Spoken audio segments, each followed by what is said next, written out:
Hello, everyone. Welcome to the Star Family Wisdom podcast. We're so glad to be here with you today. I'm Jenna Layden, the founder of Star Family Wisdom and a former global vice president for Whole Foods Market.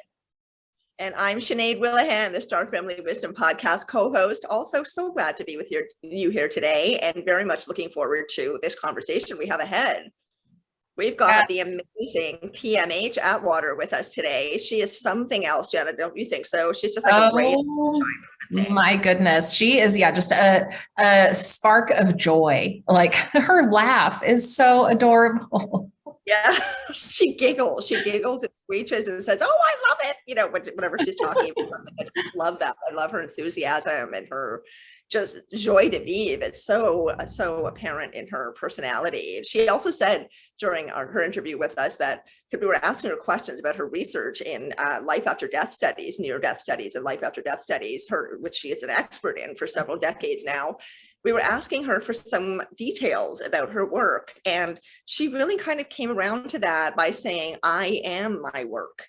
Do you remember that? I found that really interesting, and it took a little bit longer into the interview for me to get a grasp on what she meant by that. But I feel like by the end of the interview, I really did understand that more. She's the embodiment of everything that she has learned, and you can see it on her. It's amazing.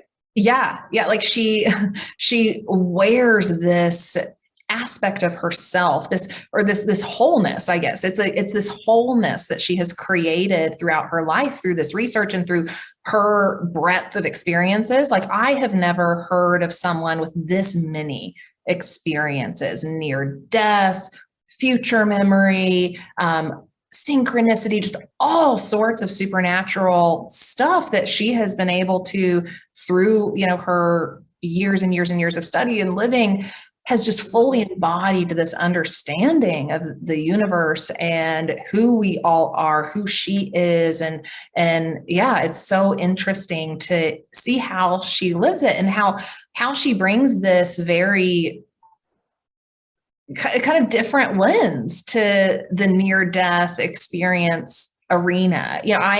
I feel really lucky to have gotten introduced to her work through you, Sinéad, because prior to meeting her, I really hadn't connected the dots on kind of all aspects of these experiences. And I think kind of her, again, just breadth of supernatural experiences has really led to her wholeness that you see and how she lives and is. Very much so. Very much so. Yeah. I mean, she's an extraordinary person. The fact that she's 84 and still has that amount of energy and just, I don't even know, exuberance, I guess is the word. She's a very exuberant personality. It really is like she's a light being, it just reverberates off of her across the screen, into you as you're talking with her. So that makes such a big impact. I feel like that energy and her personality and, the exuberance she demonstrates really is as impactful as learning about her work, and her work is truly fascinating. And actually, you're making me think about, she referenced when she was growing up as a young child in a family that she didn't feel particularly connected to, from what I can gather. She was going through World War II, she was going through Hitler, she was going through that whole time of extreme economic unrest and a lot of fear and a lot of apprehension in many ways, because the world was changing dramatically with this world war that was going on. So she talks about how she grew up in quite an intense atmosphere, not just because of World War II, some other things as well. And that atmosphere is partially what made her become sensitive, more intuitive, more observant. And I'm always interested in, fascinated actually by that topic of trauma and hardship and how that breaks us through to another understanding if we choose to take it. And it seems like even when she was a child at that very young age, where she's not thinking about anything that we're talking about right now, she still had this sort of instinctive understanding of tapping in and tuning in despite the chaos that was around her, and then trying to make some sense out of that throughout her life. So all of her work with near-death studies and her learning about the fact that life continues on after the body dies, the consciousness continues on, it's made her live her life differently. So it's not actually about death at all. It's about living. And she really makes that clear. She's something else. I just loved talking to her. I know.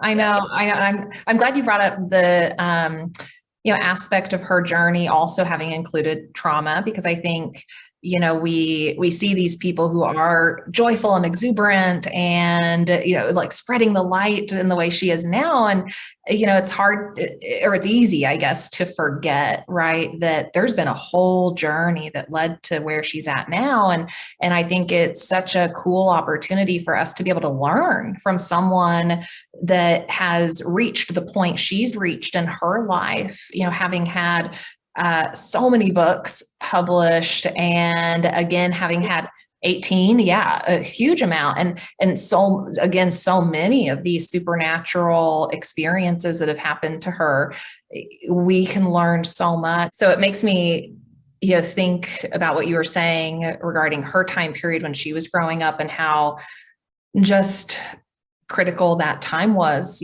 for the world, and traumatic in a lot of ways. And the world is facing a lot of traumas now that make a lot of people really uneasy and scared and nervous, about where we're headed. And I think it's so important that we learn from people of her generation, right? So that we don't repeat history, so that we can be moving forward in a way that incorporates learnings, from those time periods, and helps us move towards a better future. And so I think it's so it's an honor, to be able to learn from someone like her. I so agree. Yeah. I mean, she's just, she brings something truly special. Like, she isn't just an academic and a researcher. She does that exceptionally well, and has done it for, as we were saying, decades. She's written 18 books. She's given talks all over the world. She's widely seen as perhaps the expert on near-death studies.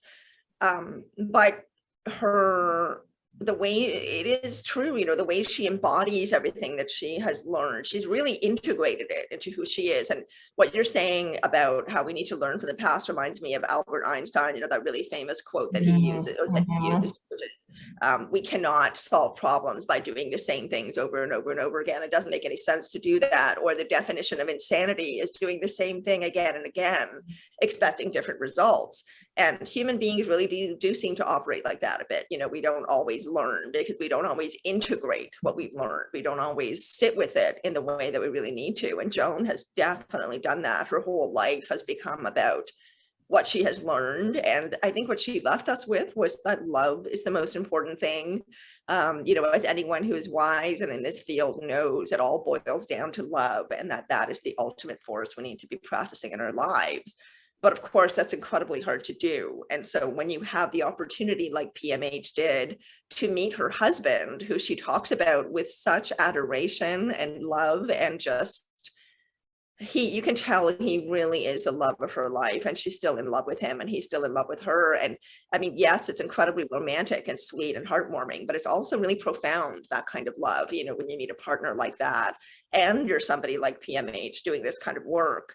That must be such a huge source of inspiration and support for her, trying to spread love in the world. Yeah. And y'all, she saw her husband in a vision before she met him. Like, this is the level of supernatural and, synchronistic phenomena that we're talking about here, where she's had these sorts of visions all of her life, not just premonitions. We're talking full on visions of the future, exact details playing out, just this incredible network, of synchronicity guiding her life that she was able to open to. And I love that story of how she ended up meeting her husband, and it matched the vision, and it was just such a beautiful story. Yeah. And that he accepts her fully for who she is, and wants her to be a strong, independent woman, and wants her to be doing this research. Yeah, it really is something else. She's just a light in the world. I really do see her that way. I can't wait for everybody to hear this interview with her, actually. And read her books. I actually had my first true future memory episode reading her book, Future Memory, which we didn't talk about in the interview, but she talks about how that book is written to be this labyrinth that you follow to kind of crack open your consciousness in a way to, or at least to reach the next level, of wherever you're at. And sure enough, I had one of my very first, and it was short, but the thing Sweet. ended up playing out. Yeah, it was short and sweet. It turned out sweet, but the event ended up playing out. And yeah, it's just so incredible when you can experience those sorts of things and then understand them in the way she's able to help articulate about them.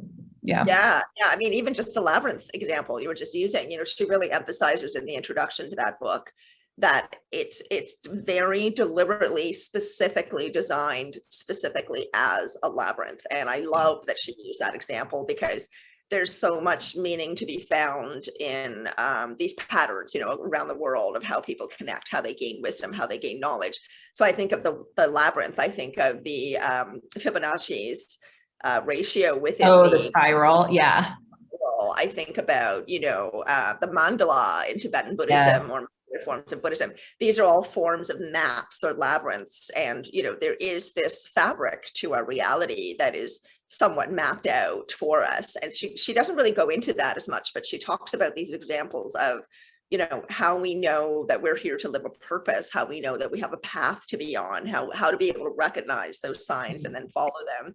And so designing that book like a labyrinth, it's just such a clever, beautiful, supportive way of sort of nudging people into that way of thinking, right? It's really cool. Yeah. And a way of like helping us remember the future. Like we talk about that at Star Family Wisdom some, where because aspects of our life plan are already mapped out, right? And there are all of these different timelines and versions of that life plan we can be traversing.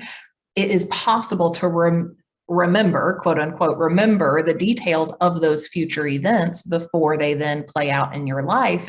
And like we offer, tools on the website that people can take advantage of, like the destiny retrieval. That's a really good way to go forward and tap into some future possibilities that exist for you, because we all have this ability to tap into universal consciousness, to tap into the energy field that exists, to retrieve those pieces of data. Like that's just data that's sitting out there that we can retrieve. And so if any of you are really curious about this and kind of expanding in that way, take advantage of some of those resources on the website so that you can start that process, of allowing your consciousness to go there.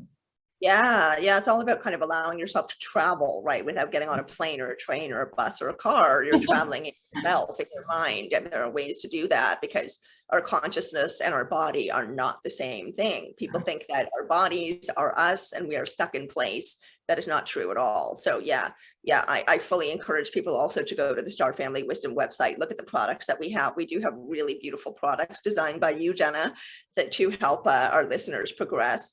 And just to keep talking about this is such a joy. I mean, honestly, like every person we interview, I learn more, I grow more, I expand more, my perspective is deepened. And it's just fascinating to not only learn from what they know, but see the example of what they know in them, right? In how this learning, how this path changes people, changes who they are, and changes what they offer the world. It's really quite amazing. Yeah. And it almost seems like we've been guided in a certain way to bring these guests to our audience at just the right time for their expansion. Like I've been noticing just kind of how the content and types of things we're talking about have there's just the order, and kind of sequence in which they've happened, and how it really is kind of the perfect progression for someone who is on this journey and is wanting and is seeking, that more expanded state. It's like, everyone's getting these pieces of information, these nuggets, these activations, if you will, in these ways, right? Through these interviews. So it's almost like this is an activating experience, to watch this with PMH. I agree. Like looking at sacred geometry, Yep. it's, I mean, like you were referencing, there's information around us all the time that we can access that's in our field, right? And she's one of them as far as I'm concerned. She's just pocket energy and information. Yeah. So maybe we should just get into it and let everyone start to watch the interview. I would love to jump right into it. I mean, really, everyone, you are in for such a treat. She is just something else. And if you're only listening and you're not watching, you don't have to watch our podcast, but I really encourage you to go to YouTube and try to find a video of PMH, because there's something about watching her speak, seeing her physicality, that is a big part of how you take in her message. She's just amazing. I can't say it. Yes. I love Yes. her. Good Yeah. point. Okay, everyone, enjoy, have fun. This is a fun one with PMH, and we'll see you on the other side. Don't forget to like and subscribe if you want more of these videos. Let YouTube know if you are watching on YouTube. Hit that like button and subscribe so you don't miss any future episodes. Please do, and we always appreciate your support. Thanks, everyone. We'll see you on the other side. Enjoy this wonderful conversation. Bye for now. We are here for the best conversation today with the wonderful PMH Atwater, who we've been seriously looking forward to talking to. She has such joy and exuberance. It's going to come right out of your earphones or off your screen into your face. Definitely 100%. Her energy is amazing. And also she has an incredible breadth of information and wisdom and experience to share with us, over 44 years of researching near-death experiences. So PMH, we're so happy to have you here today. Thanks for being with us. Thanks for being here, PMH. We're so excited to talk to you. We've been following your work for a while, and Sinéad introduced me to your work earlier this year, and I've been like ravenous, like eating it up. It's been like filling something that I need. It's incredibly crucial stuff, right? Learning about the fact that our consciousness is really what makes us who we are, not our bodies and not even one single life. That's really what you're all about. And so we wanted to start with something that can help our audience land with such a big topic, right? This is a really big topic for many people. It's gaining traction, it's coming into the mainstream, but it's still not quite there yet. So we were having a wonderful conversation with you just before we started recording about your name. And I was wondering if you could start by talking about that, because that is such a fantastic story. Women's lib. Yeah, it is connected to women's lib. I mean, we're all about the divine feminine. We're all about, the rise of women coming back into force and power again. You are absolutely a force to be reckoned with. And what you were saying about why you chose your name was so interesting. So can you tell us about that? It's 42 years ago when I married Terry, and we're still married, getting better every year, I might add. But I couldn't decide what name I could use with this marriage. And I had a vision that night, a very unusual vision. Everything was black, a beautiful, beautiful, beautiful black. And standing out from that black were these giant white block letters, P period, M period, H period, Atwater. And it just shocked me so much that it woke me up. I jumped out of bed, and I'm looking at a pale, almost white wall, and the colors reversed. And now the letters were black. P period, M period, H period, Atwater, and one of them almost hit my nose because they're hanging there. And I go screaming out of my bedroom because I was renting a room from a retired couple. Okay. And so I go screaming out and to the breakfast nook. And of course, they're very concerned, what's going on. And I told them, I'd asked God, what would be the best possible name for me to have in this marriage. And so I get this weird stuff. So I go on and on and on about how terrible this name is, and dumb and stupid and egotistical. And I went on and on. And then I caught myself. Who am I to be damning God's name and the name God gave me?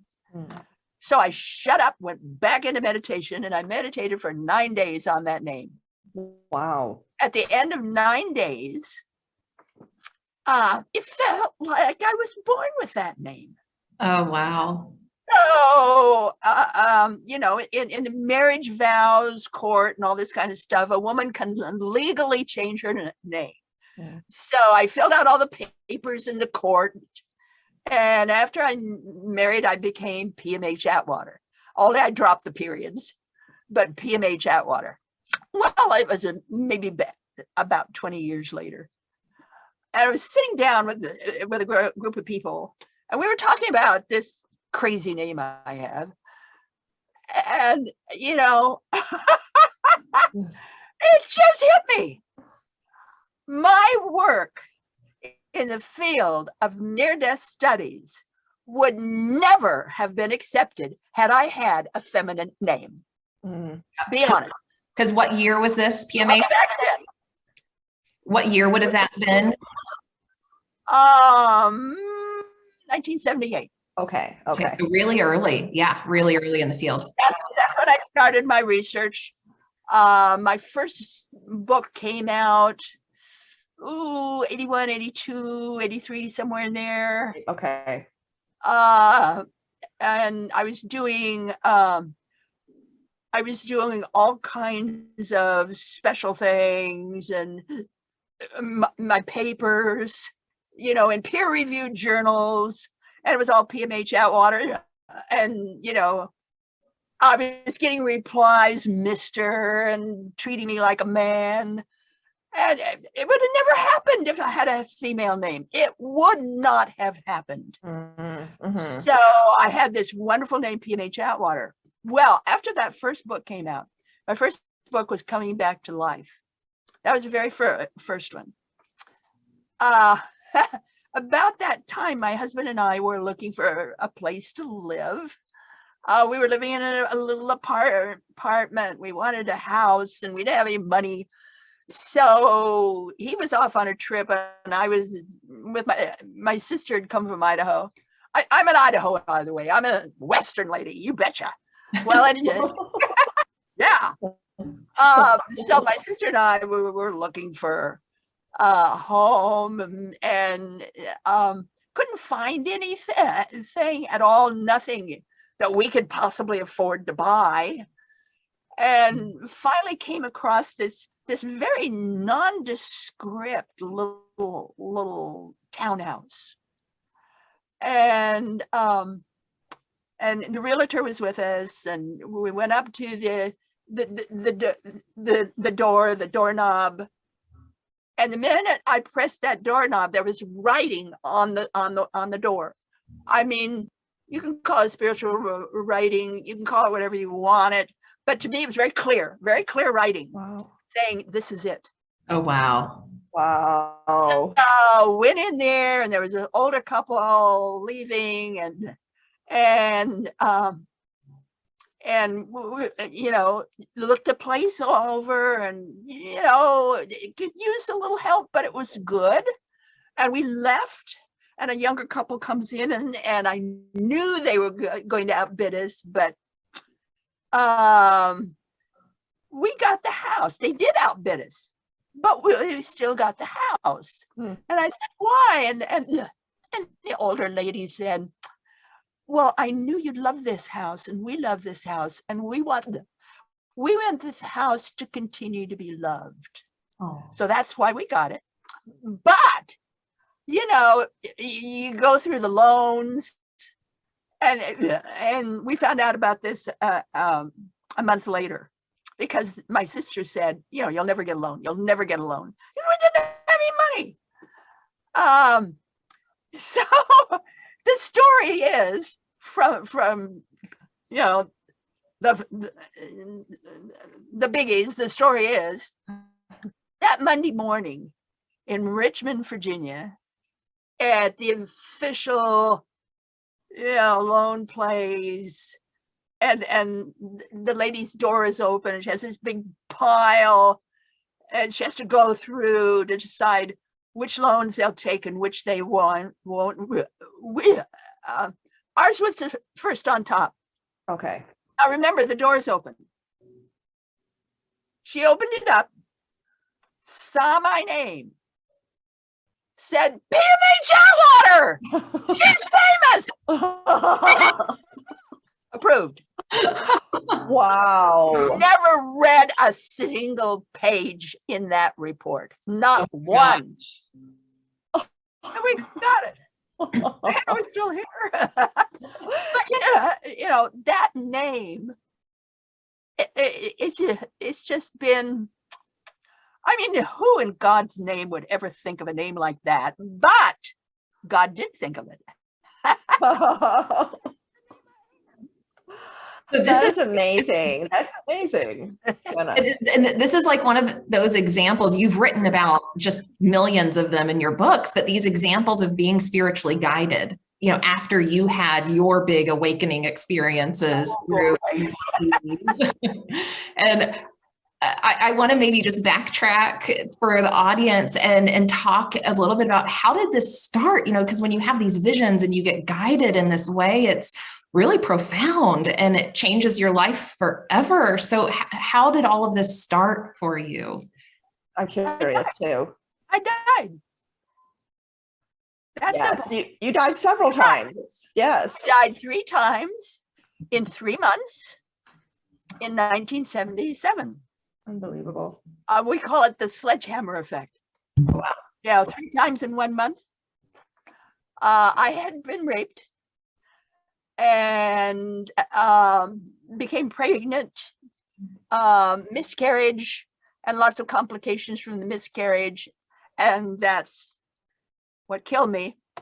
The first death was January 2, 1977. Next one,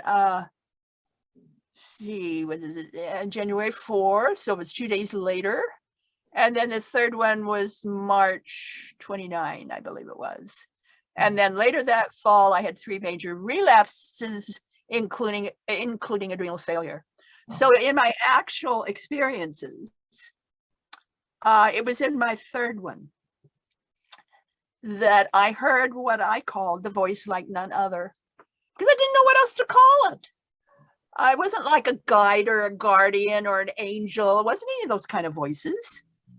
You can't describe that kind of voice. So I called it the voice like none other. And that voice said, test revelation. You are to do the research. 1 book for each death. Oh, wow. Book number 1 was not named. I really think that was coming back to the life, but I don't know. Book number 2 is future memory. Book number 3 is a manual for developing humans. I was not told how to do any of this, but my sentence was to be a cop on the beat, because I was raised in a police station, literally. My dad was a cop, often in a police station. And I knew all about this kind of thing, detecting. I mean, I saw it all. I'm there in the police station. I'm seeing it all. And I just grew up knowing this because I was trained. In those days, the keyhole under the knob on the drawers, you had real keyholes. And being a little kid, I could look in the keyhole. And so it's the interrogation room, and I'm looking, I'm hearing, because I'm seeing through that keyhole. And one of the things that got me was always people would say, well, I just knew something like that would happen if I opened the door.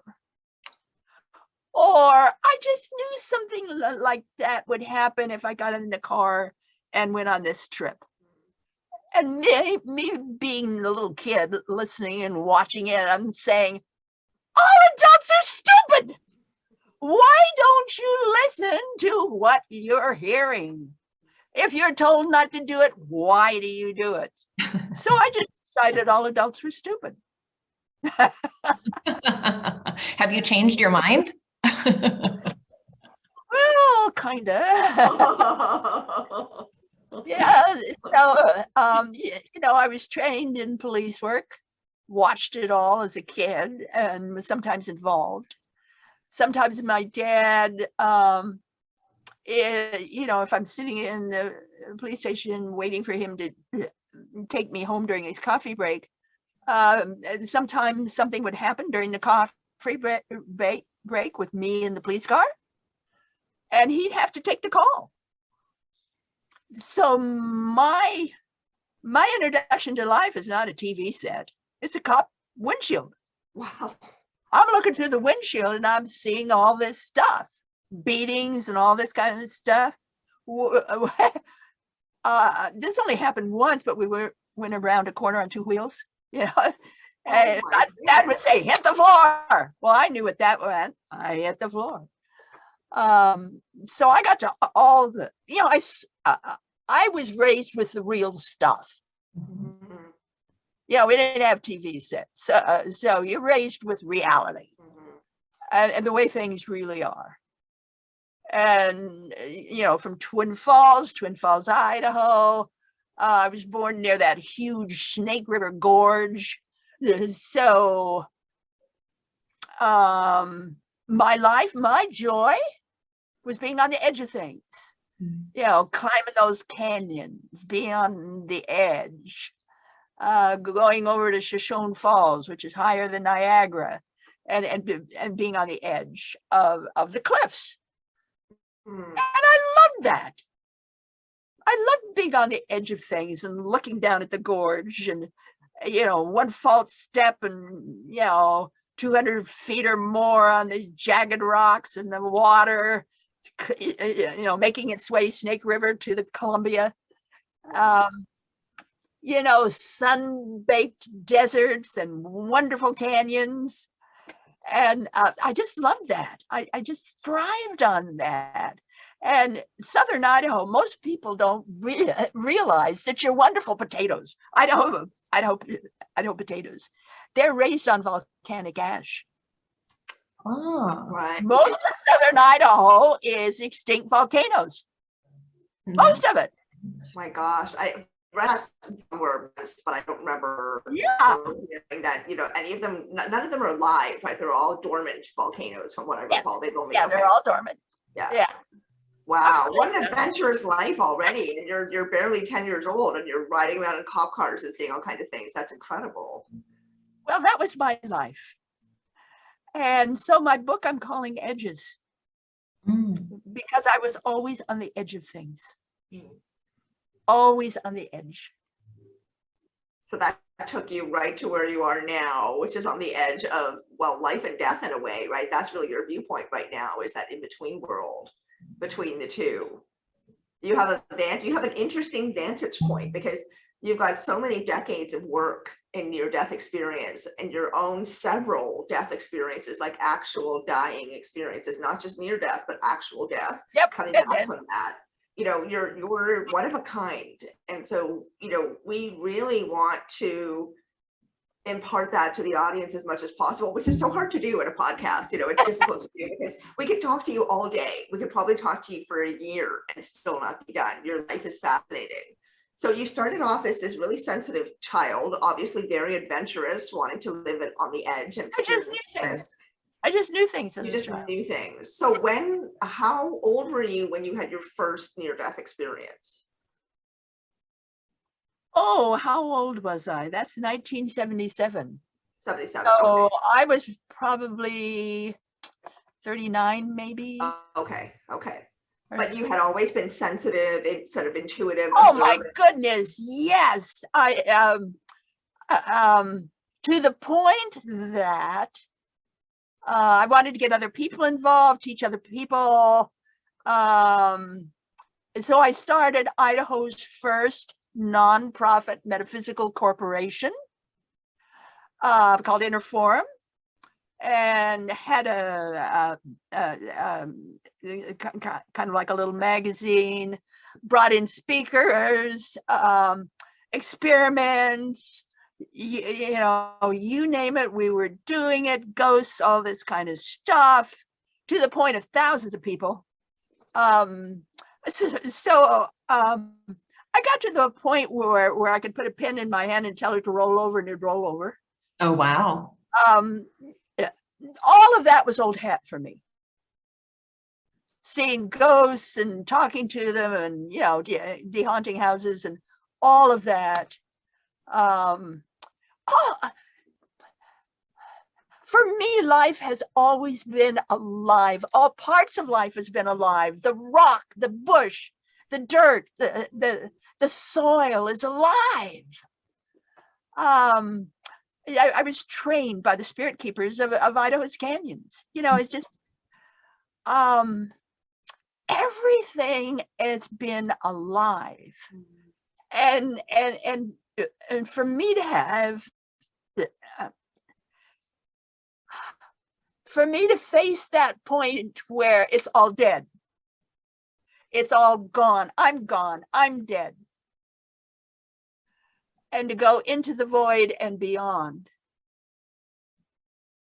Everything I learned before I died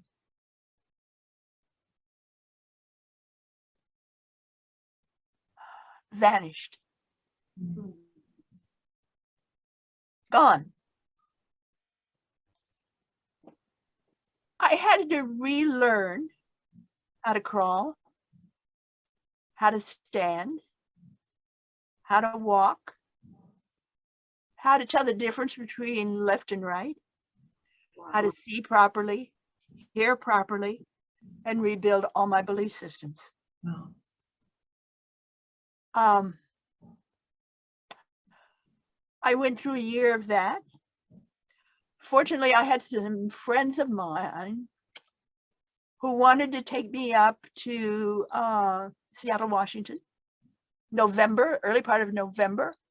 When was that? I'm going to say the latter part of 1977, because I wasn't getting well.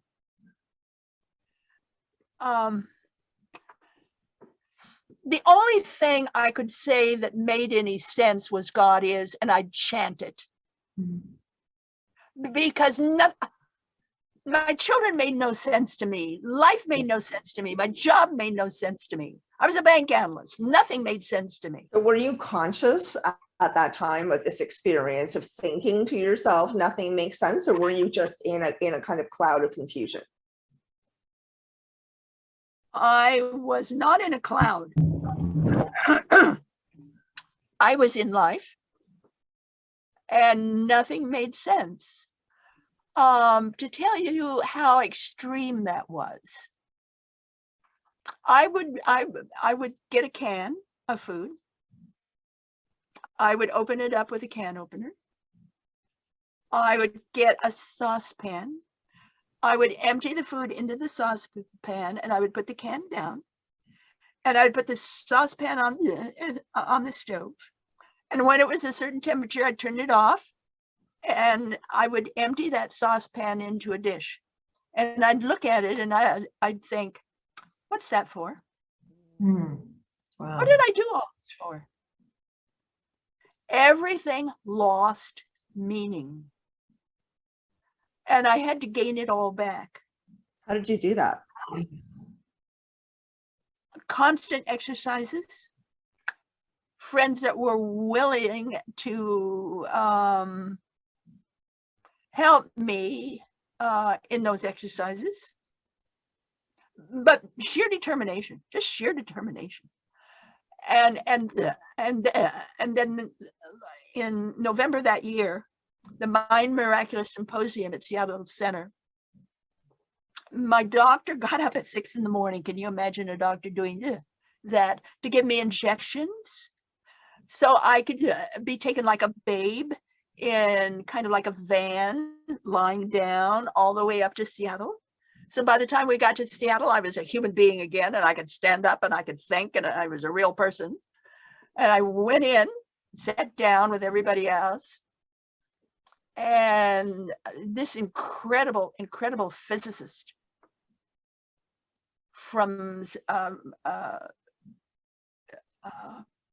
incredible physicist I'm blanking out on his name right now. I know you'd know him if I mention this fellow. Okay, His come back.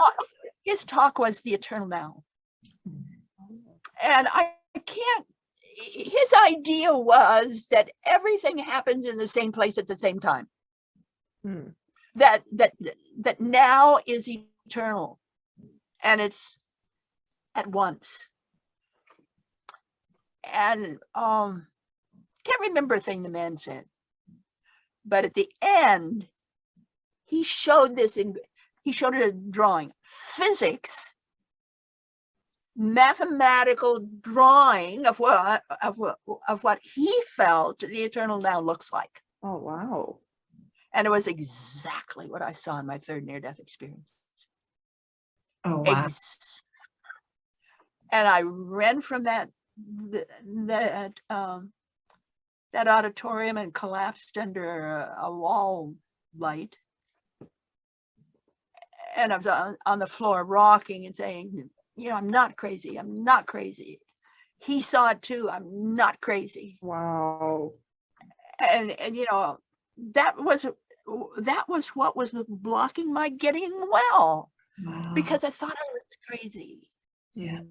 Well, now I knew I wasn't crazy. And from that moment on, I got well. Not only did I get well, but I left Idaho in 1978. So I sold a house I just bought. My children went their way.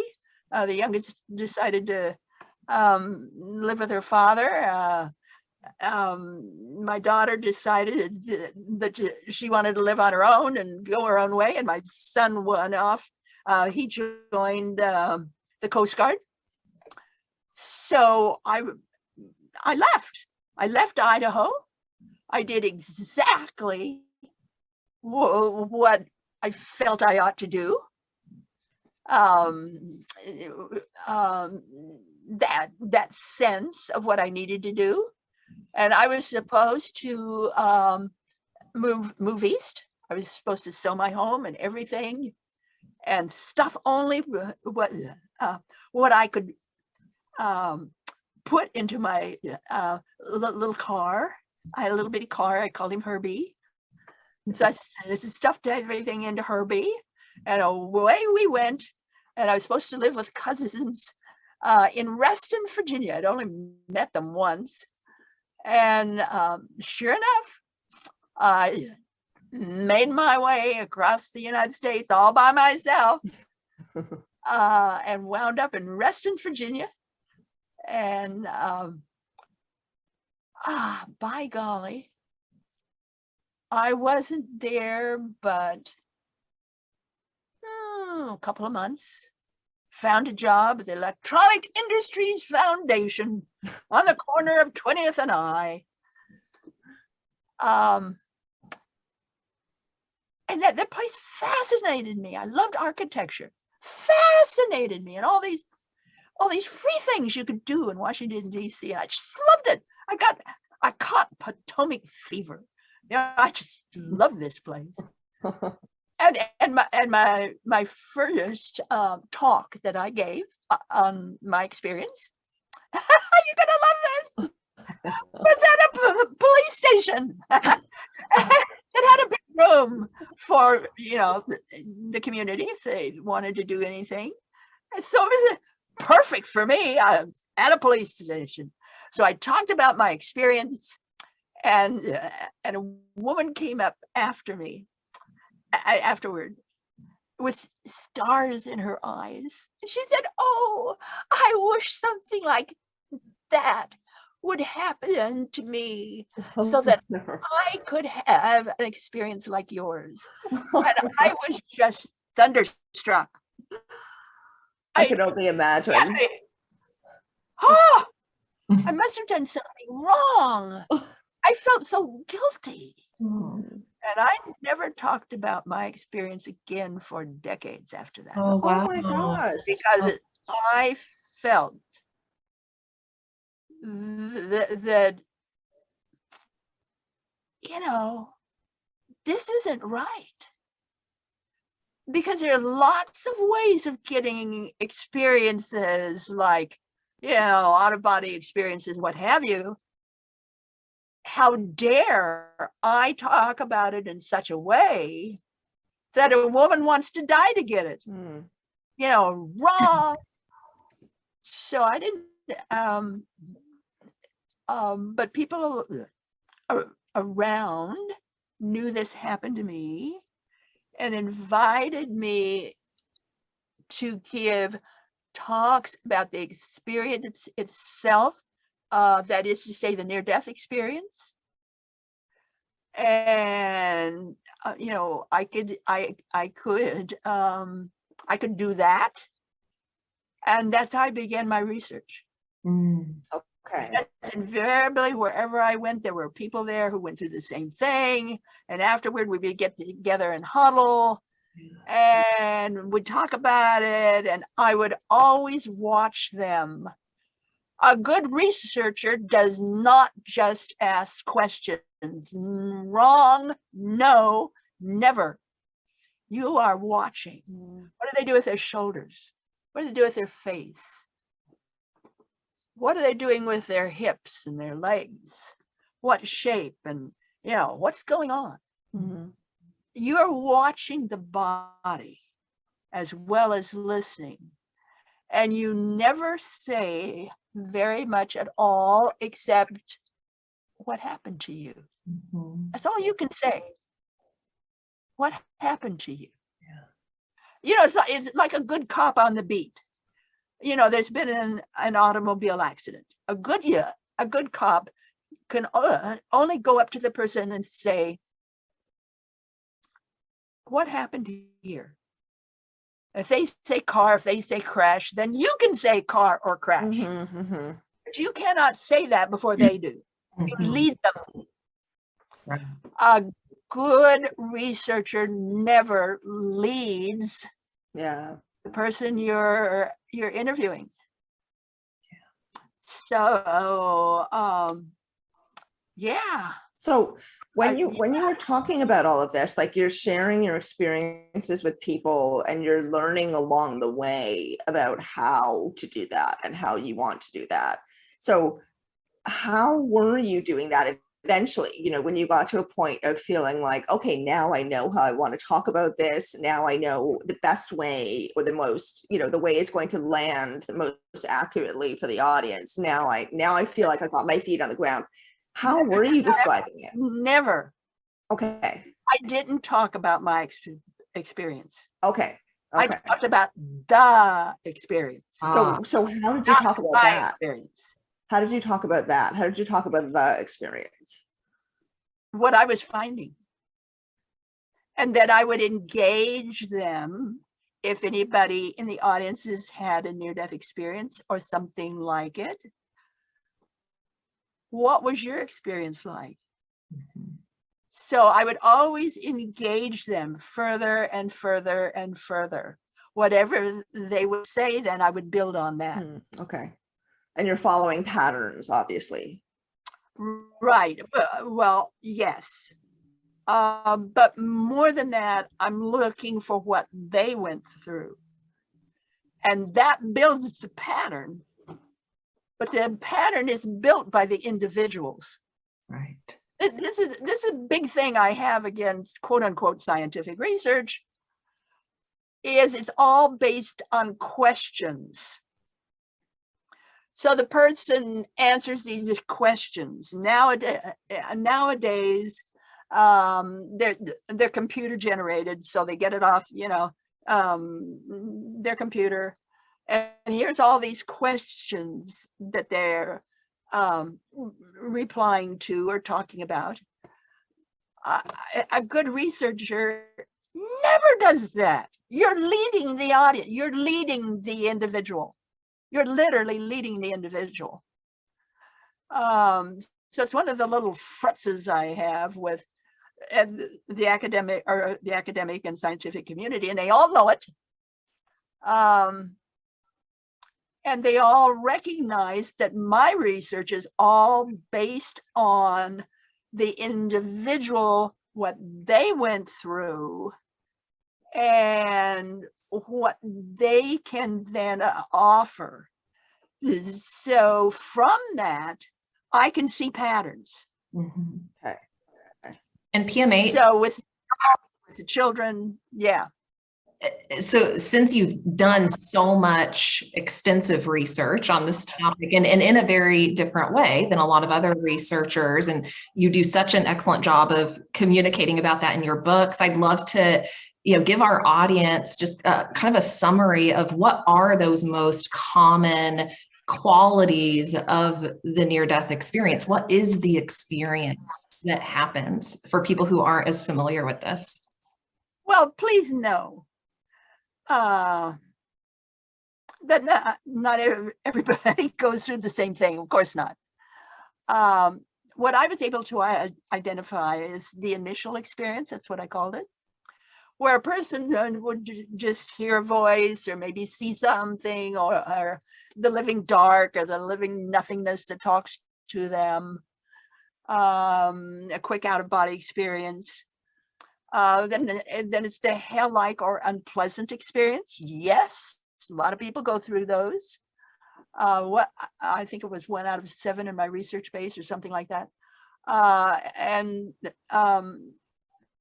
Yeah, people would talk about,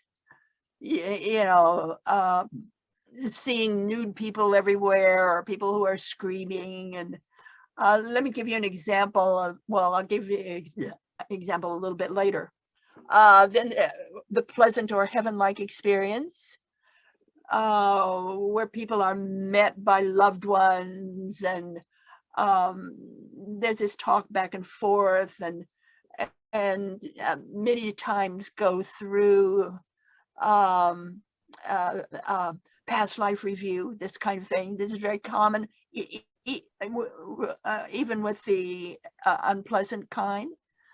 Then for me was also the transcendental type. People who, the transcendent type. These people who were very seldom met by anybody at all, but more that sense that they are here to make a significant difference in the world. Right. So we're more familiar with the unpleasant or the pleasant kind. Let me give you an example of what I went through with this kind of thing. I was speaking at a large auditorium. So many people were there that they were even standing. And I was talking about the near-death experience, and the experience itself, and the past life review, and the different stages of a typical near-death experience. And when I was through, I said, is there anyone here who has had such an experience that would like to share it with the audience? And there were 2 people, a man and a woman. The man was first. I guess his age was maybe 32, 28, 32. And he talked about his experience. And it was so godly, and angels, and it was so beautiful. And when he was through, he said this is the worst thing that had ever happened to him in his life. He wished something like this had never happened. It screwed up his life. It just shocked everybody, because people were on the verge of crying. It was so beautiful. And here's this guy saying, he didn't like it. And then this woman stood up. She was a little older, not that much, 34, 35. And she talked about this very dark, thunderous near-death experience. And she was caught in a whirlpool, and it was sucking her down. And there was this lightning, and this storms, and this wind. And she had to fight and fight and fight to get to the shore. And she made it to the shore. And she shocked everybody too.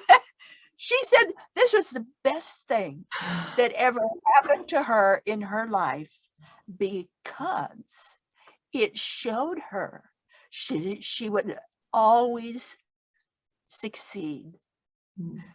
That if you really try, you can get out of anything. So bear in mind, you and your audience, it's not the near-death experience per se, it's how you respond to it. It's its meaning to you. Right. So you get this very real sense that even a hellish or ghostly or prison type experience can actually be wonderful. And that a heavenly experience with angels and flowers can actually be deadly or unpleasant. So it depends on the individual and their response to that, always, not just the experience itself. And for me, it's the after effects. It's the after effects. And they are very definitive. A lot of people go through,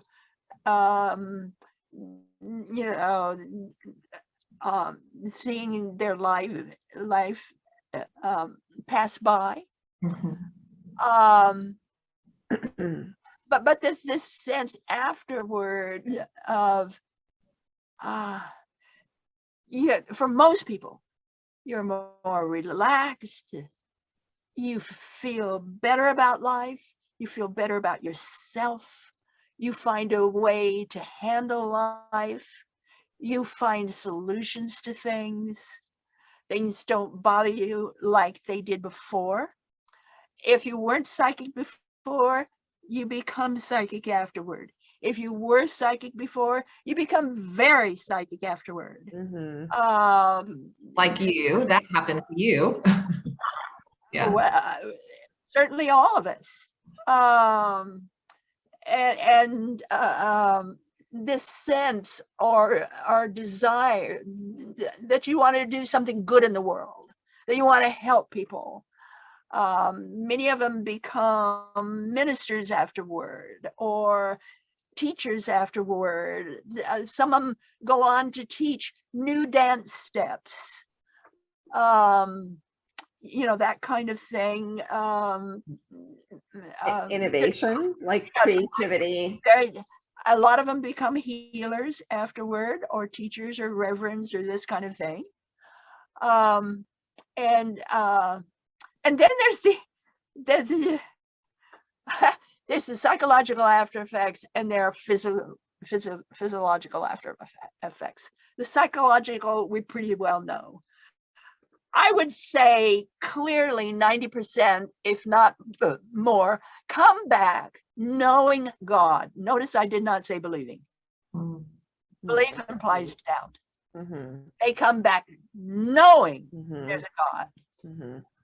They may change the name of God, but it's still God. And they know there's a God. But also, and often they know more than they did before. They come back a little bit more intelligent.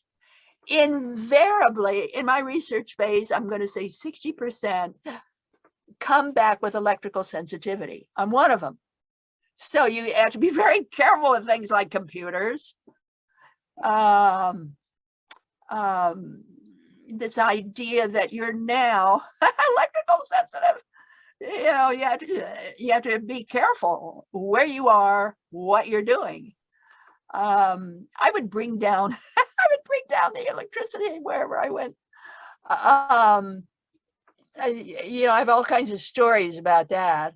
This one time I went to a studio, a big, huge studio, first class, to make some audio cassettes on coming back to life and on the near-death experience. And I was in the studio. It was just the guy and me. He was way, way back.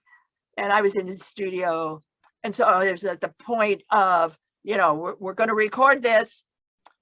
And I was praying, God, this is yours. It's your will, your way.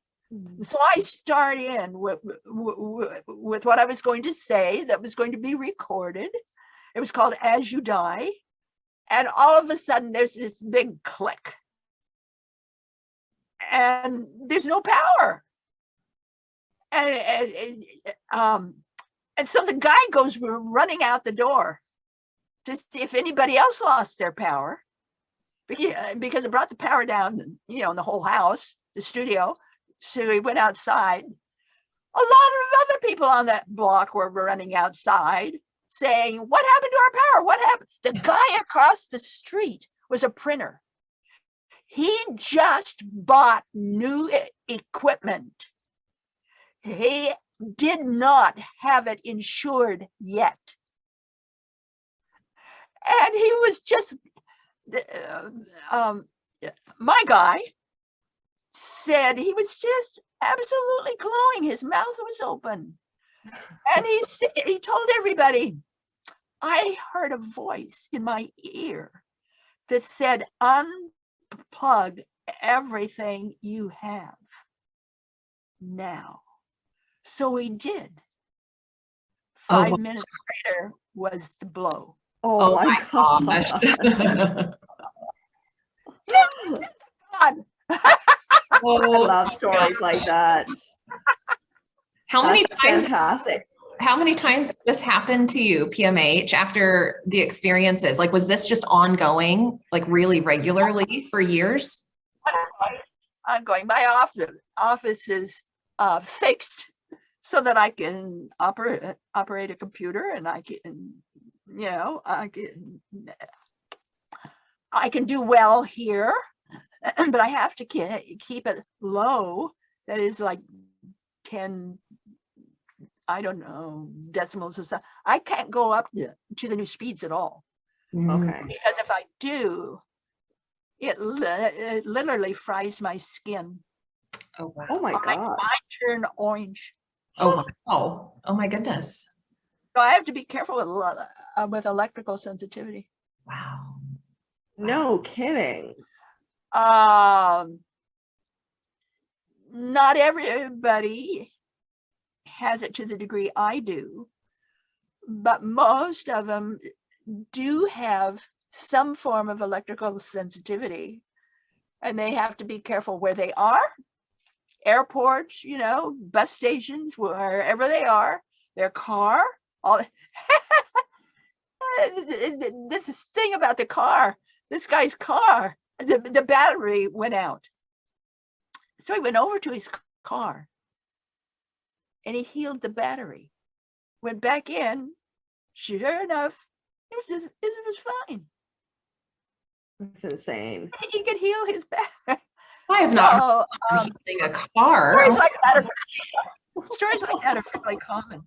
Wow. Going back to After Effects, I mean, what about you? Because we've written a lot about the research. I mean, we've read a lot about the research that you've done, right? Like other people's stories, but we're also curious about you and your own process, because I think, to me anyway, that's the bedrock of everything else that you're talking about, right? All the other people you're talking about, all the other information you're finding, the bedrock is your own experience and your own motivation to collect this information so dedicatedly over all these years, right? Like, it's not something that was just a momentary interest for you. This is a lifelong passion and dedication for you. And I know that comes, and that comes largely. Yeah. Okay. That's what it seems like. You have this joyful, exuberant energy about you, which I know comes partially from your experiences. And then also the work that you're doing, how much you love it, the contribution that it's making, especially, I feel, at this time in our human history. Your work is especially potent and especially important. So I'm curious about your own personal story as kind of the parallel to your research and to, all the other people that you're learning about. And so I'm super curious about that. I want to know, you had 3 different near-death experience. That's highly unusual to begin with. Correct me if I'm wrong. In 1 month. In 3 months, you said in 3 months, right? No, 3 1 month. In 1 month? Oh my gosh. Wait a minute. First one was January 2. Yeah. Second one was January 4. The third one was March 29th. Yeah. January 4th is my birthday, by the way.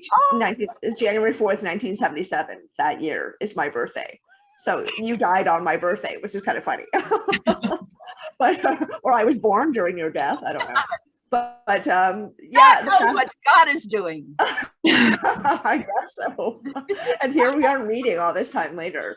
But yeah, I mean, just the fact that you had 3 and that's not common, and even less common in my understanding is having those experiences and then making your whole life and your career, your vocation about it, right? Like that's not very common either. And so I'm really curious about your motivation and how do you keep this fire burning? And I mean, I know the obvious answer is, well, it's fascinating and there's new information coming out all the time, but I feel like there's something in you, like in your own experience, in what you came into this life with, that is helping you do this. What do you think? I'm not able to judge that. All that I can share with you since I died was I am my experience. Period. It makes a lot of sense. We're all conscious. And I live what I know to be true. Because I can't live any other way. Okay. Love that answer. And I do everything I can to help people recognize what happened to them and how they can handle that.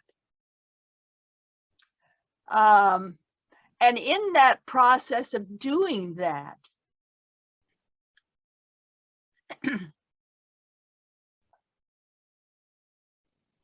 I am the fullness of my research. I don't try to talk about my research. I am my research. That makes sense.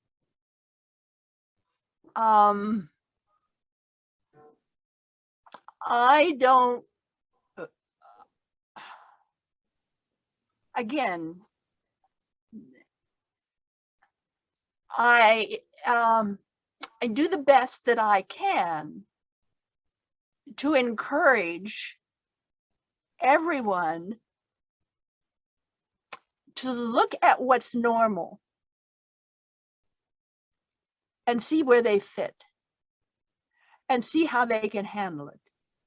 One of the things I've done on my website, www.pmhatwater.com, you get on that website, go right to NDE After Effects.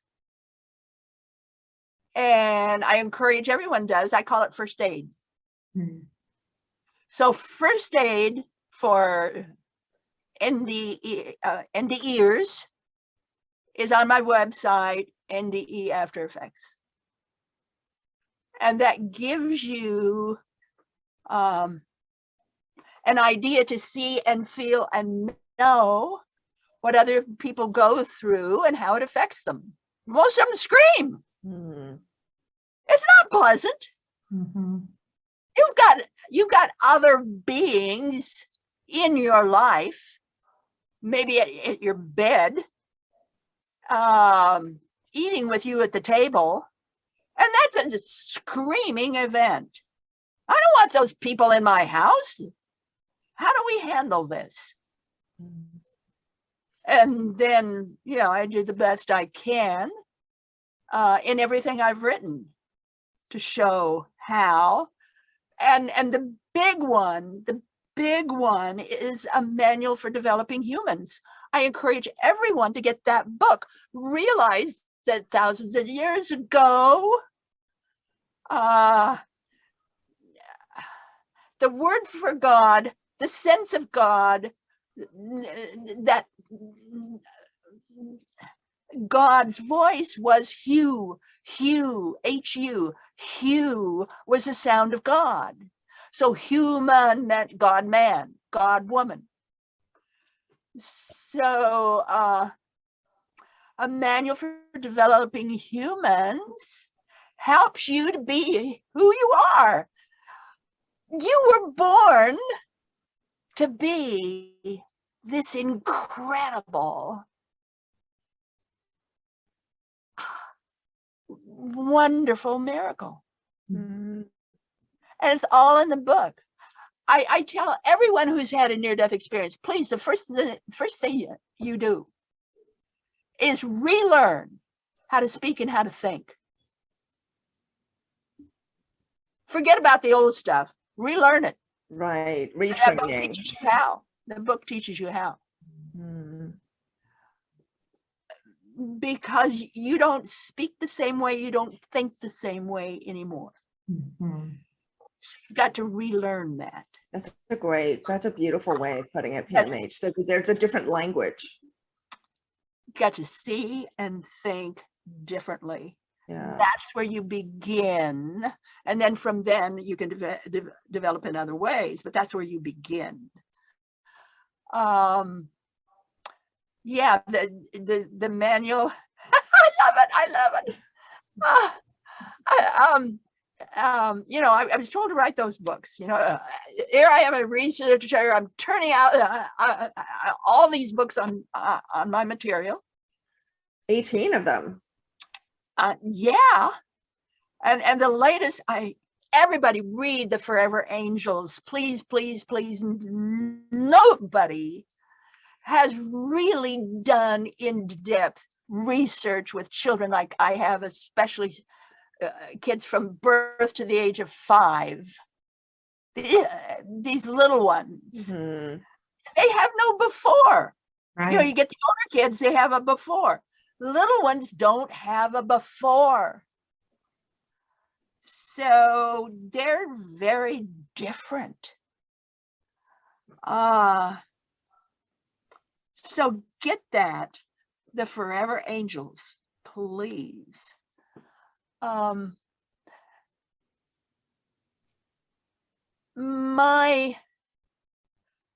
My goal has always been to define and share. Mhm. Define and share. That must have been very challenging because a lot of this is ineffable, Oh. right? A lot of this isn't definable, right? And all you can do is just kind of have that sense of knowing, as you were putting it earlier, that people have. We can't always put that into a been language. through all kinds of experiences. and just being heard and getting my books read. Mhm. Yeah, you know, I'm not out there to be a movie star. Here's the stuff. Mhm. It works. Read it. Well, I love how PMH, I love how you help people understand how consciousness works, you know, especially in your book, Future Memory, which I also highly recommend for people. You talk.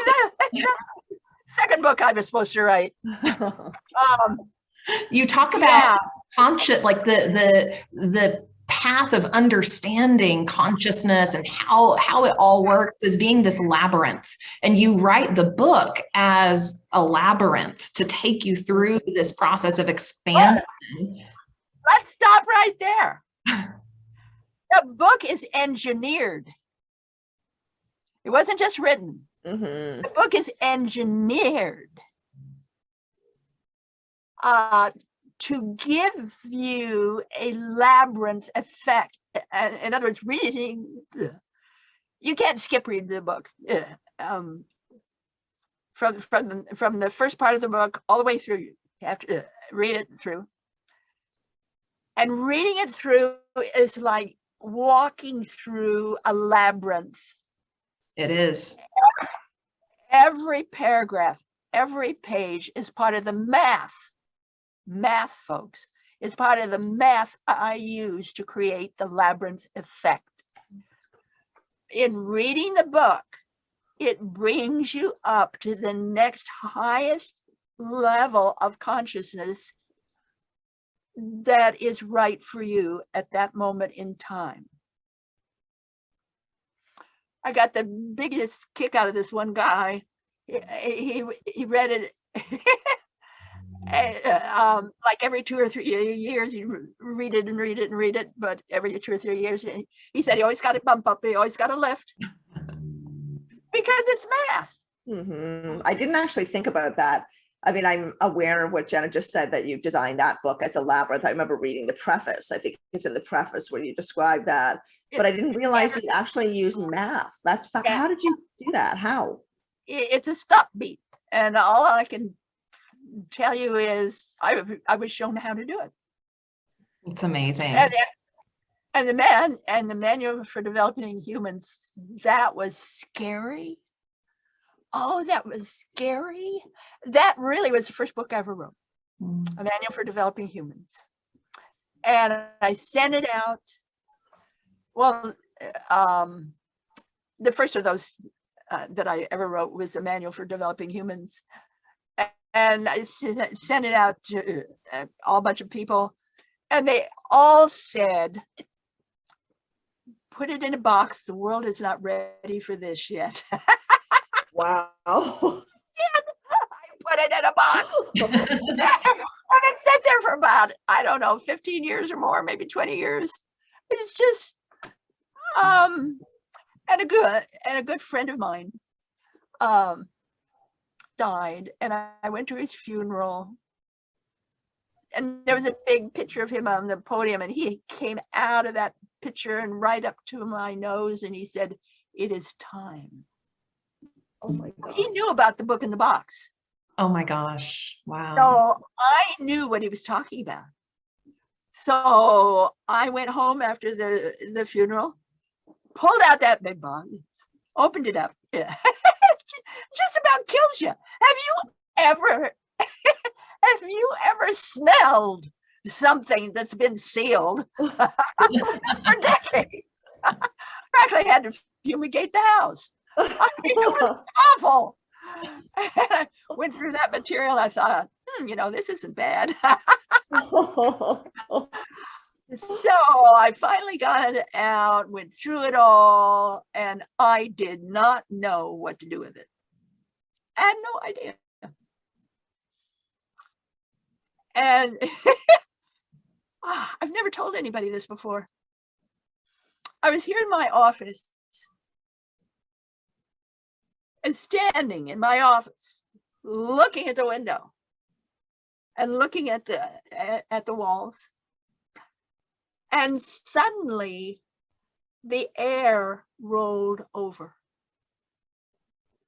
Like you're seeing this or you're feeling it? Everything. Oh, okay. Oh, wow. The air rolled over. And from that non-space, whatever it is, came through the power to write the book. Oh, wow.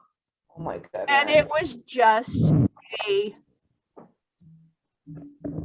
flowing sense. And I would be here, that computer, and this flowing sense would simply show me what to do for that day. And then it'd be gone. I never knew in advance, ever. And so I'd be sitting here at the computer, and I would just say things like, okay, give me a word. Maybe a sentence. What are we going to do? Give me a word. And that's how it was written. Wow. No idea what to do.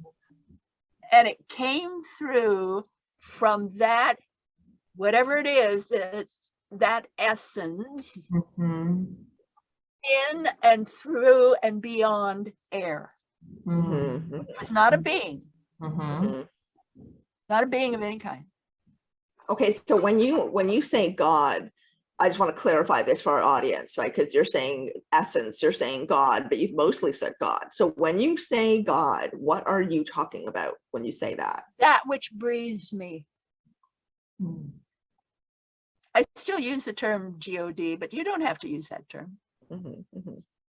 I still use God because it's familiar Okay, and it's easy to say, true. but it's that sense of that which breathes me.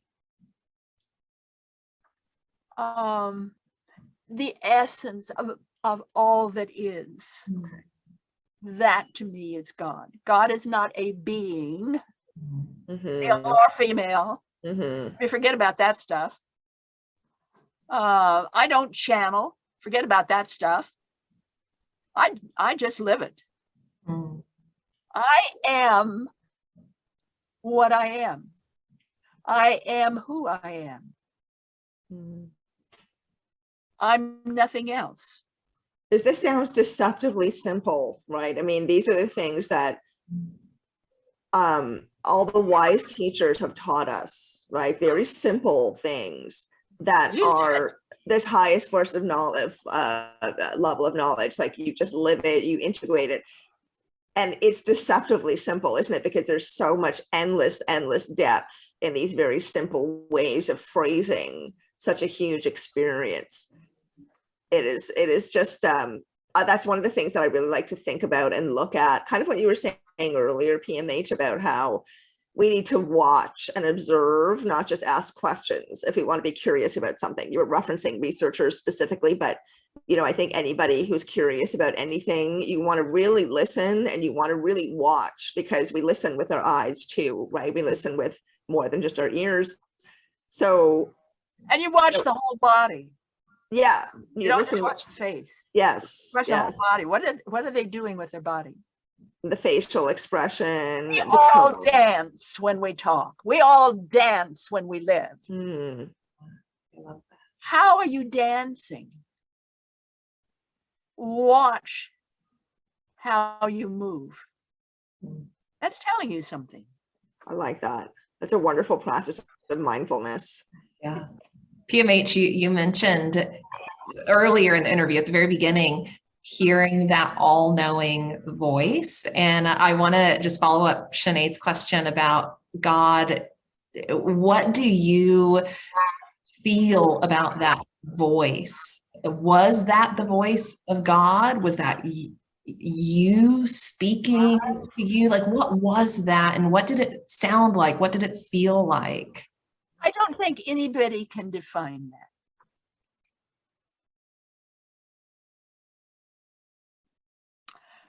To be God is all that is. Mm-hmm. All that is. Not just the good stuff or the bad stuff, but all that is. And what we do with all that is determines results.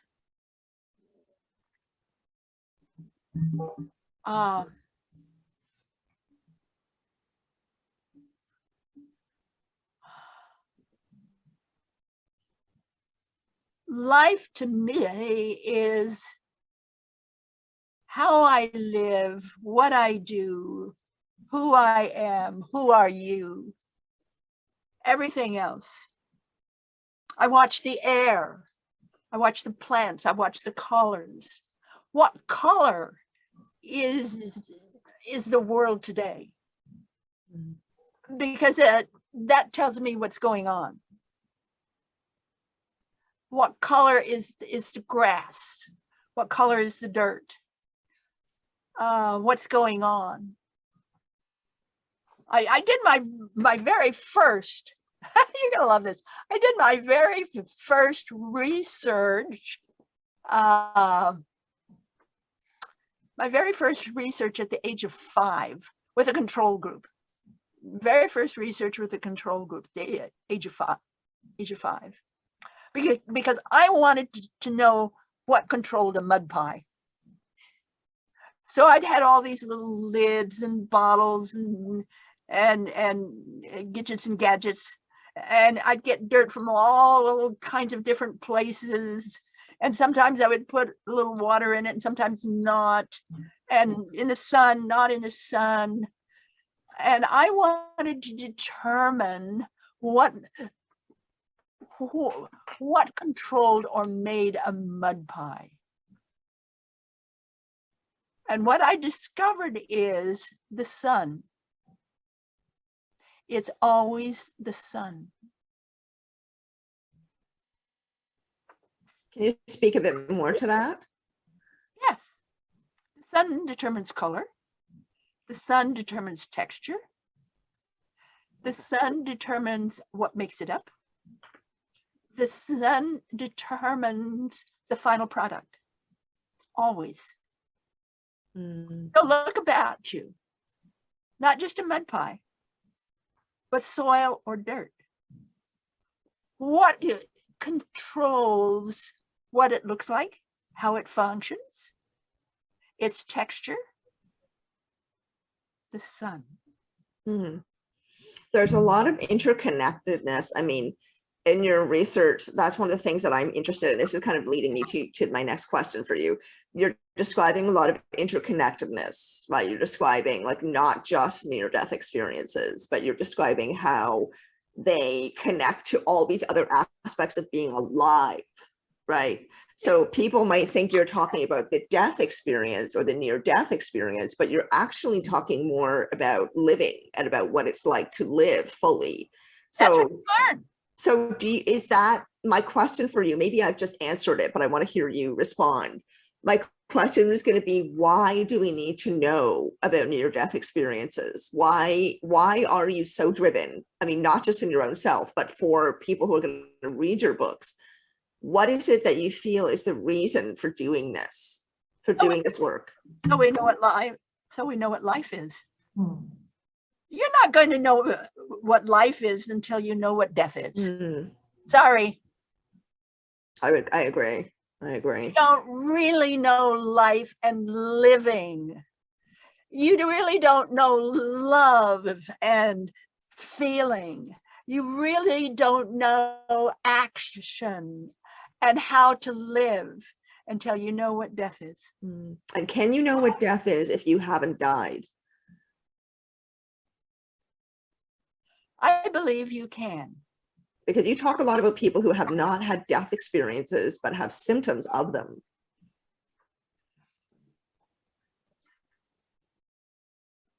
Things like meditation. Okay. Things like all kinds of experiences where you learn to use your mind and be able to do things with your mind. Become aware of your feelings and how that affects other people and how they affect you. In other words, being wide awake. So it doesn't matter who you are, where you are.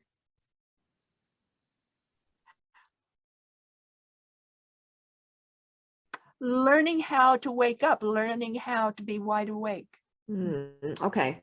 So you're kind of saying the more let me ask you this. Are you saying that the more we practice awareness, mindfulness, consciousness in life, the closer we can get to understanding death, and also vice versa, it sounds like? Yes. Okay. Okay. So that's duality right then and there, isn't it, Jenna? That's the universe we're living in. PMH, I'm curious, based on your own experience or your knowing and your research, what does happen when we die? What happens? We shift.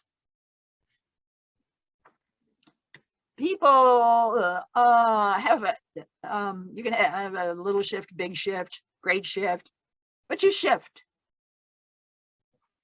You shift not only consciousness, but your body itself is shifting. So it isn't just how you feel, your body is shifting as well. And the world around you is shifting. The room is shifting. Everything is shifting. And suddenly that which you depend on is not there, i.e. air. You can't smell, you can't talk, you can't breathe, you can't move, it's gone. You have gone through an immense shift. Some people think that's all there is. You're gone forever. End of story. What we learn from the near-death experience is that's not true. That there is more to the story on the other side of end. Mhm. That there is no ending. Death doesn't end anything. So we go through that shift and we realize there's more. And there's more and more and more and more and more. Mhm. Sometimes that more is terrifying. Sometimes that more is gratifying. Sometimes that more is curious. Sometimes it's scary, but there's always more. Yeah, because we are not our bodies. Nothing ever dies. Yeah. I mean, the body might die, Mhm. doot, doot, doot, but you don't die. Yeah.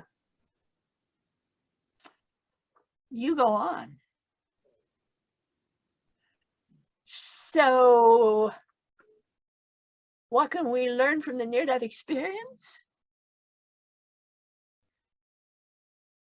We can learn how amazing life is and how privileged we are to live it. It's a beautiful note. Even the bad stuff, even the horror has meaning, has purpose. And somehow we either benefit or lose. Doesn't matter which. Somehow we move through it. Somehow there's something else besides this body I'm wearing and this room I'm in and my checkbook and the ledger I keep. Yes, I still keep an old-fashioned ledger. I used to be a bank analyst. You bet I keep a ledger. There's something else besides my husband's sweet kiss or they're on the floor.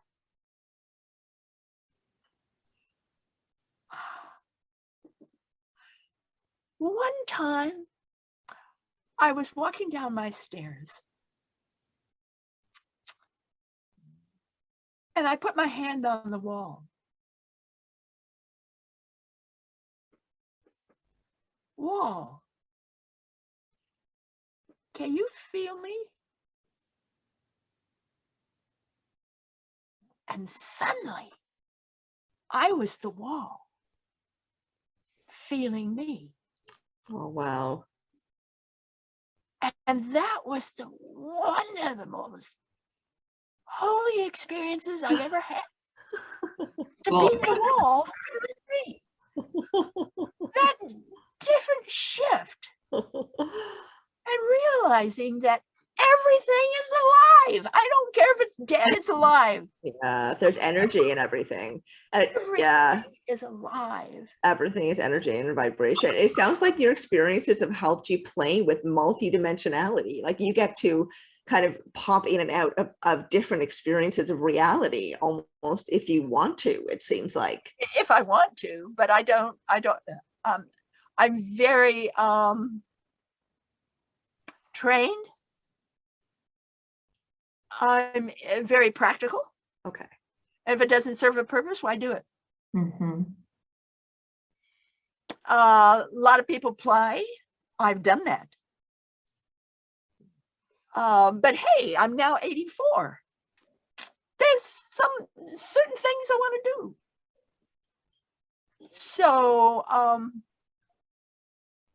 I'm more focused now. Mm-hmm. I want to get this memoir done. The latest book. then I have 2 other books to write. Oh my goodness. So I want to get all that done. I want to spend more time with my husband, Terry. I mean, the man's a saint.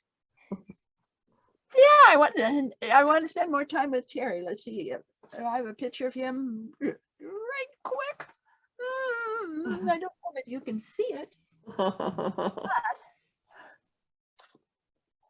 Oh, There's Terry. Hi, Terry. hi, Terry. Tell him we said hello. He's got the cutest color and hair that's, curly, curls all over the place. Don't know how that happened, but it did. And Yeah, PMH, you had a future memory episode, if I remember correctly, from your book about Terry and meeting him. Is that correct? I remember something about that. You saw him in a vision and then you met him, I think. Is that right? Well, the way that worked is that a psychic back in Boise, Idaho, said that I would meet my right and perfect partner,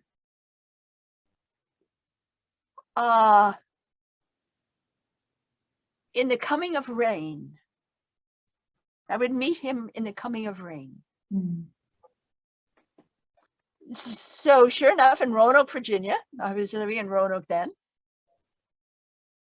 And I was taking a walk out even beyond where the road goes. And it was raining. I had actually met him the night before at the Roanoke Unity Church had a visitor talking about Zen. And Zen is a favorite of mine. I enjoy Zen. So Don and Nettie Rep, who were the people I was living with, made sure we met. And we met, and that was it as far as I was concerned. So I was out there walking, and suddenly it's starting to rain. And Terry had just driven by. The reps had invited him for a spaghetti dinner. I did not know that. And he parked his car, and he rolled down the window, and he says, "Where are you going?" And I said, "I'm just taking a walk. Would you like to walk with me?" He thought for a minute. He said, "Okay." So we got out of the car. We just joined hands, and we've never been apart since. And we went walking along, and sure enough, the rain came. I would meet my perfect partner with the coming of rain. And he's getting, shivery, the man wanting to take care of the woman and the rain coming. I said, "Oh, that's no problem. You just look for a ditch with a good weed cover." So I found one, we snuggled in, and we weren't rained on at all. And of course, but the reps were very worried, and they came up with their car, and Nettie got out of the car, and I guess you could see Terry's legs from the road, and she screamed his name, and I've never seen an African American be embarrassed, but he turned pink. And he got out, and then I got out. She, "You're Terry!" And so they offered to drive us to the house, and we just said, "No, we can do it together." And so with the coming of rain, there he was. And it was Zen that brought us together, really, Zen and the coming of rain. and we married 6 weeks later. Oh my God. That's so romantic. Oh my Married 6 goodness. weeks later. We've been through all kinds of things. Wow. The biggest problem was the mothers, not the fathers. His mother, he's a twin. So she wanted her twins to marry women their same color. Okay. And Terry married Whitey Me, and the other twin married a woman with very black skin. Okay. So the mother didn't get what she wanted at all. My mother said, if you marry someone from Japan, that's fine. Any other place, no. Oh, Only Japan. wow. Okay. My mother turned us down. His mother turned us down. Wow. And I love my oldest daughter. She was on she was in Oregon, so she couldn't come to the wedding. And she's talking to him on the phone, and she said, I don't care if you're purple with green polka dots. Get my mother pregnant. I want a baby brother. I thought, wow, at least I raised my kids right. Good job. Good job, PMH. I was shocked. He was so shocked. Oh gosh. Yeah. Wow. We've had all kinds of adventures together. That kind of brings us back to, again, to like consciousness, right? The fact that like it does not matter what our bodies look like. It really doesn't matter. What matters is the kind of person we are inside. Oh, And he's that's a what we carry saint. with us. Yeah. The man is a saint. Oh, that's amazing. You speak about it with so much love. Like you've written about him, you talk about No him. unfair. I mean, he's a saint. I just love that guy. Oh. I love him more every year, and he loves me more every year. It just gets better and better and better. Oh, that's amazing. Everybody needs to hear about these kinds of relationships. know. Everybody needs to hear about that. Yeah. I'm that's such a sucker for these beautiful love stories, especially when there's like the signs and premonitions and future vision and it happens. Listen, if you're into astrology, he's Pisces with a Virgo moon. I'm Virgo with a Pisces moon. Oh, balance. And, the main planets in our charts are directly opposite, like Saturn, like Venus, direct opposites. Super interesting. We're absolute direct opposites in every way. Notice I said direct opposites. Mm-hmm. We're talking about a plane here. If you've got direct opposites, you have the same energy. Yeah. It's same. It's not wiggled a little bit, or it's not an angle in any way. You've got direct opposites. See what you've got here? Yeah. You've got a solid line. That makes sense. That's a cool way of looking at that. Yeah. You've got a solid line. And I mean, that's duality, which is again, the universe, the reality we live in, right? Everything is duality. Everything is a whole in itself. Yeah. Yeah, exactly. I love that. That's such a beautiful message. You know, we had our moments, but do we have the time for me to talk about his coat? Sure. Sure. Oh, okay. Yeah, we can wrap up with that. Terry had this coat. We'd been married like maybe a year, and to me, it was the most god-awful coat I'd ever seen. I mean, it had this dark green velvet collar and dark green cuffs, and this silk brocade of yellow and pink and green all over it, and these huge buttons that went down. They were like mirrors, huge mirrors that went down the front of the coat. And every time I saw that coat, I said, yeah, I won't have anything to do with you if you wear that coat. I mean, it was the most awful thing I'd ever seen in my life. Actually, it looked like a pimp's coat, but anyway, awful. And I wouldn't be seen with him if he wore his coat. And he had a thing with me about my clothes. Everything was beige. I mean, everything I owned was beige. And he said, "You're a beautiful woman. Why don't you wear color?" And I said, "Look, I've worked with people by the thousands, tens of thousands. I don't want to be seen anymore."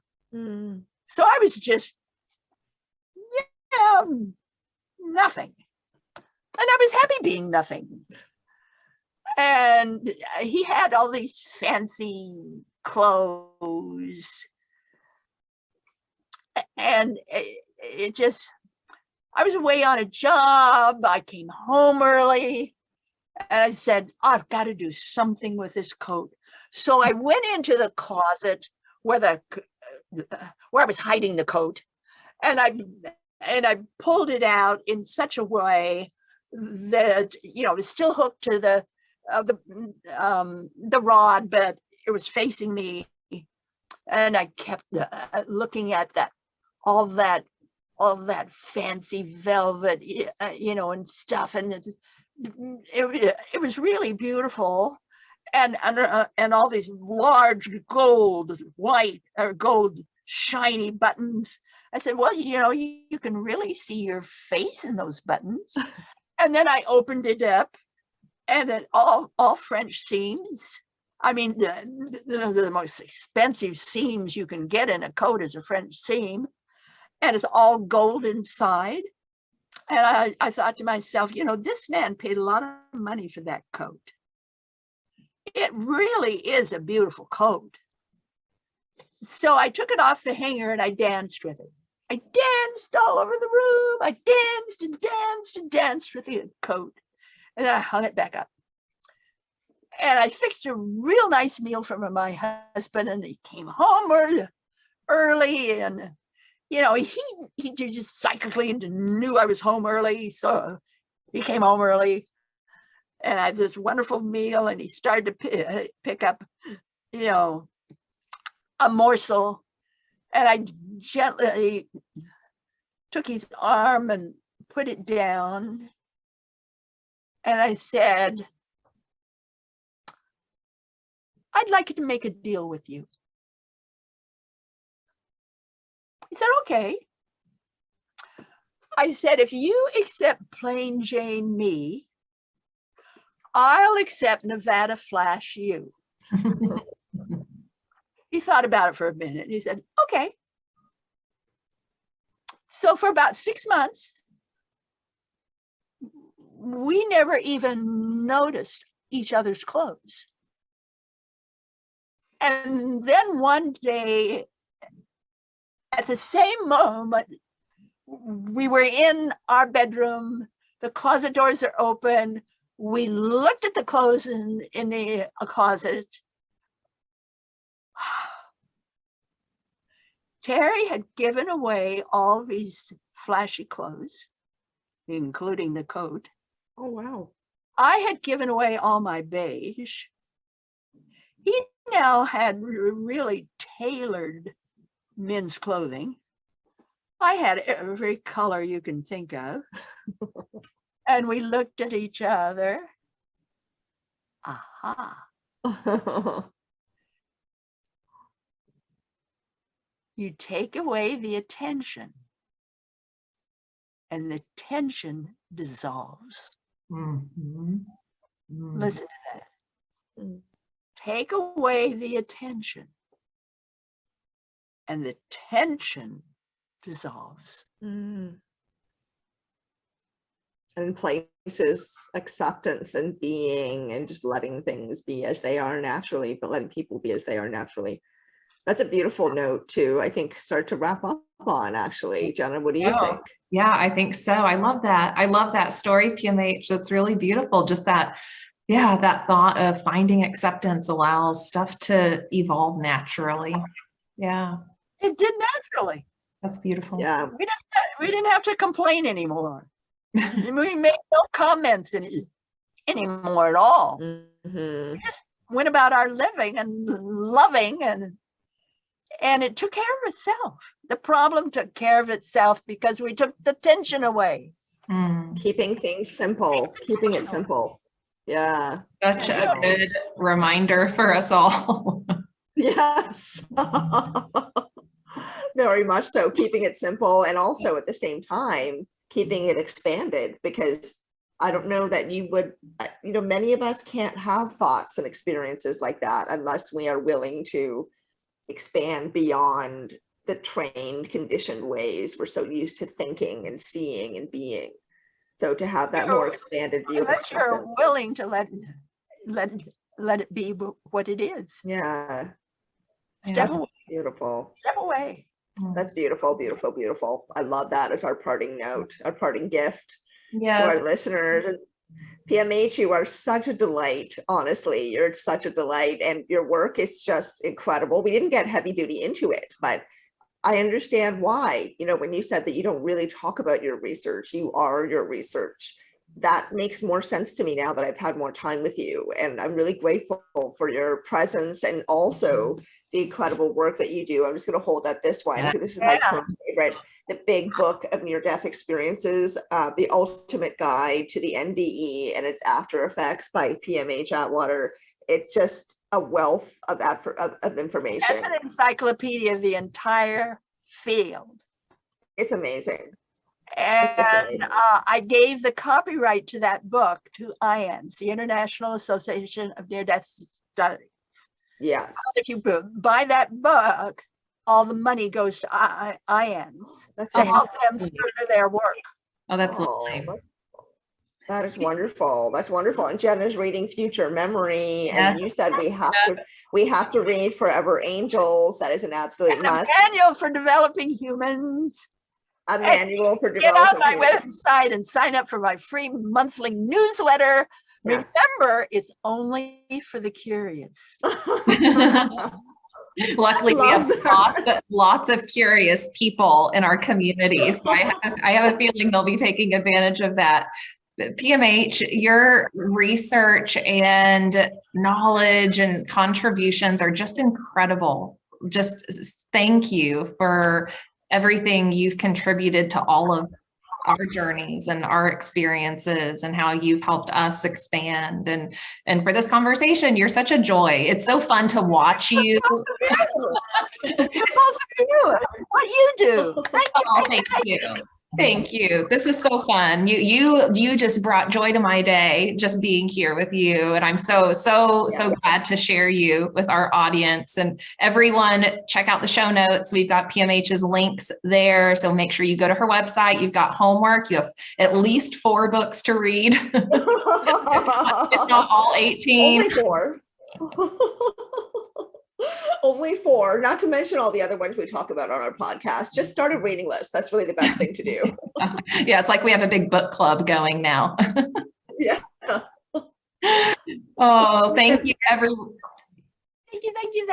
Thank you as well. And everyone, don't forget to like and subscribe, come back for more, and follow the links to more PMH. And of course, you're always welcome to come back and join us at Star Family Wisdom. So PMH, thank you. And goodbye, everyone. Thank you so much for listening. We will see you next time. Bye-bye. Time.